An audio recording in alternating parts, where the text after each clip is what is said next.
Aholimiz tomonidan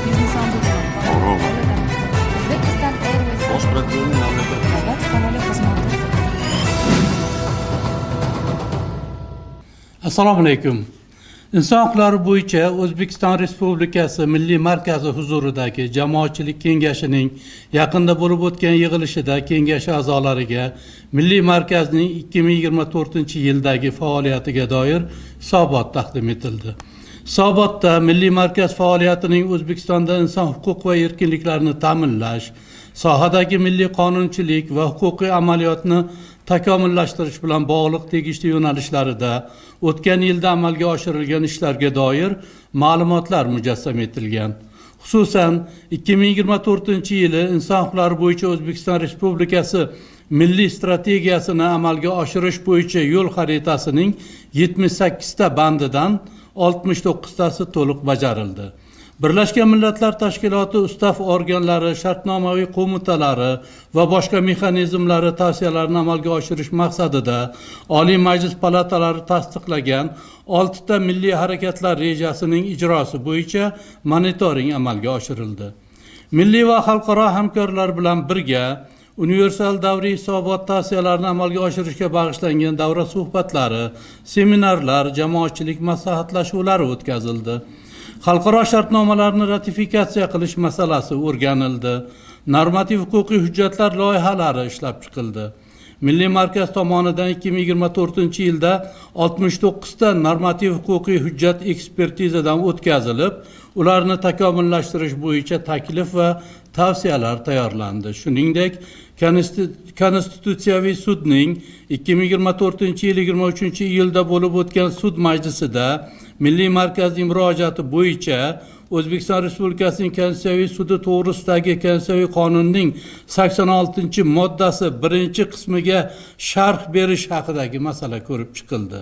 Inson huquqlari sohasidagi xalqaro shartnomalarning milliy qonunchilikka va huquqni qo'llash amaliyotiga implementatsiya qilinishini ta'minlash maqsadida 11 ta monitoring tashkil qilindi. Shuningdek, 7 ta xalqaro shartnomani ratifikatsiya qilish bo'yicha zarur chora-tadbirlar amalga oshirildi.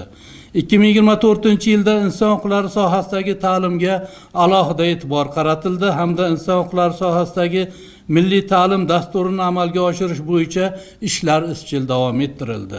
Milliy markaz tomonidan ayni yo'nalishda 110 ta tadbir o'tkazildi.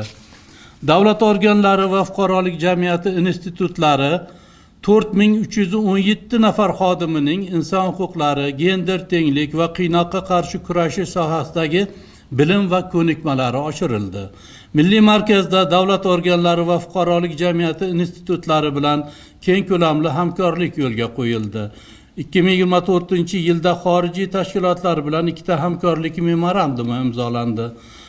BMTning inson huquqlari bo'yicha Oliy komissari boshqarmasi, UNESCOning mamlakatimizdagi vakolatxonasi, BMT tizimidagi inson huquqlari bo'yicha dasturlar, fondlar va ixtisoslashtirilgan muassasalar bilan samarali hamkorlik aloqalari davom ettirildi. Xususan 13-14-iyun kunlari Samarqand shahrida ekologik muammolar, o'zgaruvchan dunyoda inson huquqlari kelajagi va barqaror yechimlar topish mavzusida inson huquqlari bo'yicha 4-Samarqand forumi o'tkazildi. Forum yakunida iqlim o'zgarishlari sharoitida inson huquqlarini global himoya qilish, barqaror kelajak yo'lidagi majburiyatlar va sa'y-harakatlar to'g'risidagi Samarqand deklaratsiyasi qabul qilindi. Ushbu deklaratsiya BMTning 78-sessiyasi rasmiy hujjati sifatida e'lon qilindi. O'tgan yilda bir qator xorijiy delegatsiyalar inson huquqlari bo'yicha tajriba almashish maqsadida yurtimizga tashrif buyurdi. O'z navbatida Milliy markaz vakillari xorijiy mamlakatlarda bo'lib, inson huquqlarini himoya qilish bo'yicha dolzarb masalalarni muhokama qildilar.